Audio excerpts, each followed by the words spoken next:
Assalamualaikum warahmatullahi wabarakatuh. Terima kasih kepada Bapak Ade Bayu Saputra MPD selaku dosen pengampu mata kuliah pragmatik. Saya Penny Puspitasari dengan NIM 1911290007 dari kelompok 2. Adapun materi dari kelompok 2 yaitu implikatur percakapan. Langsung saja. Pertama, pengertian implikatur. Kata implikatur diserap dari kata implikatur dalam bahasa Inggris. Kata implikatur sendiri berakar dari bentuk in, di, atau ke dalam, dan plikar, melipat atau membungkus dalam bahasa Latin. Berikut dijelaskan implikatur menurut Euler tahun 2006. Implikatur merupakan implikasi dari tuturan yang tertutur yang berupa simpulan logis dari suatu tuturan.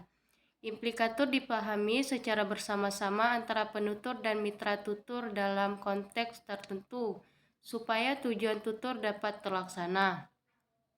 Adapun lambang implikatur adalah plus, lebih dari. 2. Jenis implikatur percakapan. Pertama, implikatur percakapan umum. Implikatur percakapan umum adalah implikatur dalam dialog yang dapat dipahami tanpa melihat konteks percakapan. Contohnya, Charlie, saya berharap kamu membawakan saya roti dan keju. Doni menjawab, saya hanya membawa roti. Implikatur Doni tidak membawa keju. Dalam dialog di atas, Charlie mengharapkan roti dan keju dibawakan oleh Doni, namun Doni menjawab bahwa ia hanya membawa roti. Artinya secara tidak langsung, Doni tidak membawa keju untuk Charlie. Tanpa harus memahami konteks situasi antara Charlie dan Doni, implikatur dari dialog di atas dapat dipahami.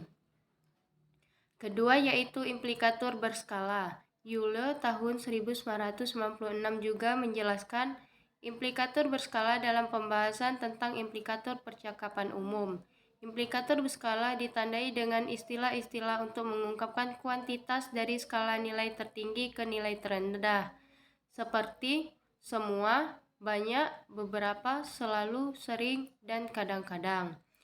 Contohnya yaitu, Desi bertanya, apakah semua temanmu ikut ke pesta itu? Citra pun menjawab, hanya beberapa saja.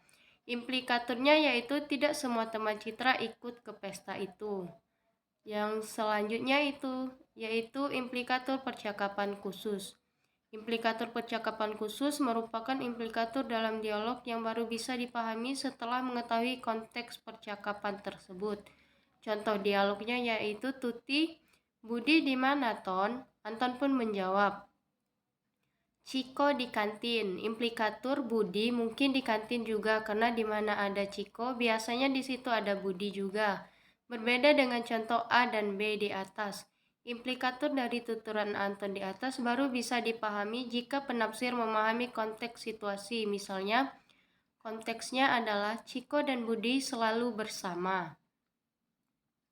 Selanjutnya yaitu implikatur konvensional. Implikatur konvensional adalah implikatur yang dapat dipahami dari makna satuan gramatikal, bukan dari percakapan. Misalnya, Tarigan orang Batak tetapi tidak pandai bernyanyi. Implikaturnya, orang Batak biasanya pandai bernyanyi. Contoh, tuturan di atas terdapat dua proposisi yang dipertentangkan, yaitu tentang status Tarigan sebagai orang Batak dan fakta bahwa Tarigan tidak pandai bernyanyi. Dua proposisi di atas sekilas tidak ada hubungannya, namun ketika dua hal tersebut disandingkan dan diperbandingkan secara paradoksal, baru bisa disimpulkan bahwa ada stereotip orang Batak biasanya pandai bernyanyi. Baiklah, sekian materi dari kami mengenai implikatur percakapan. Terima kasih. Wassalamualaikum warahmatullahi wabarakatuh.